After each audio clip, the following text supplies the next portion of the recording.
I'd call the years I lived in Bynum, North Carolina, some of the best of my lifetime. I was able to score a little shack up on Williams Pond Road through my friend Emily Wazak as she was moving out. The house was, of course, owned by one Corky Harris.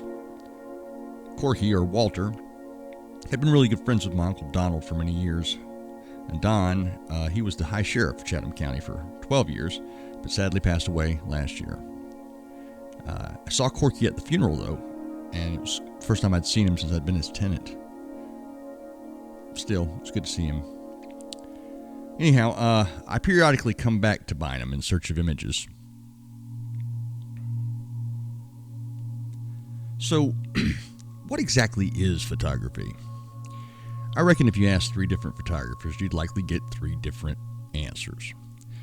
From the nerdy guy wanting to geek out on capturing photons from an instance of time with wavelengths of color information applied to a non-Euclidean set of 3 axes representing green, red, and blue, and all the alpha information that these colors provide, giving us depth of space and so on, to the wedding photographer bashing out top-notch images for client work, to the artistic folk wanting to drag the shutter and otherwise manipulate one's notions of reality, to the wildlife or sports photographer, to the bearer of witness and those who engage in photojournalism and are committed to documenting events within our human condition, to the medical and scientific photographers and so on. I would say that they're all right in their description, and that photography is indeed all of these things equally.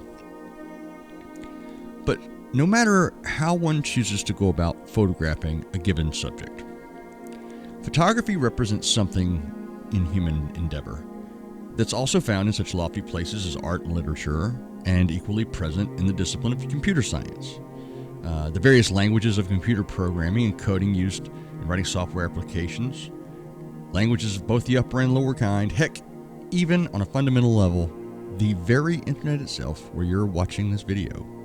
All of these are examples of the principles of asynchronous communication.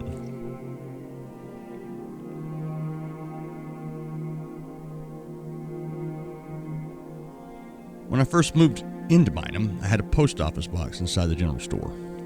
Corky's mom had been postmaster, and he had also worked for the USPS for some time, but it was Jerry that ran the store back then. I'll never forget that first show I played inside the store all those years ago. But once Jerry retired, everyone's P.O. box was moved up to the ball field. I would see Clyde up there nearly every day on his riding lawnmower, holding court when I went to check my mail, and we chatted up some. Good people in Bynum. Great community.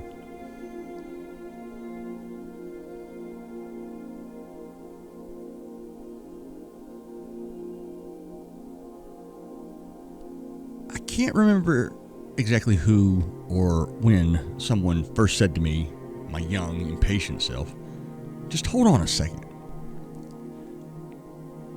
Well, I don't know how many of you have ever tried to reach out and grab a hold of a moment in time, but in my experience, it would continually just keep slipping out, no matter how firm my grasp was.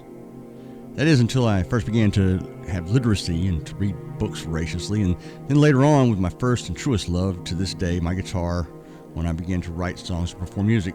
It was in these activities I finally found a way to get beyond space and time.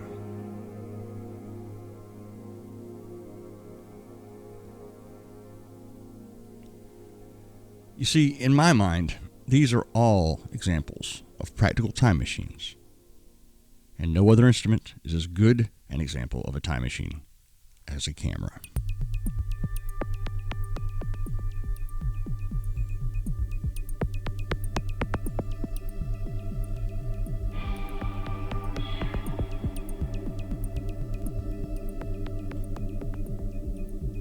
Now, everyone has access to these instruments all the time. But as Fiddlin' Al McCandless once told me, a journey through one's life begins under one's own 2 feet. And that, my friends, is what I'm always trying to do with my art, music, and my photography. Be an active participant in my own life and times. I'm trying to live in the now in such a manner as to glorify that moment, to rise above the din of monotony so that someone in the future might come along and find some use for them on their journey. They say that being a good photographer is being in the right place at the right time.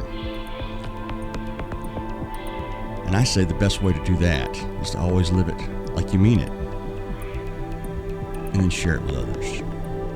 You find that even the simple and mundane can rise above if you just look at it in the right light.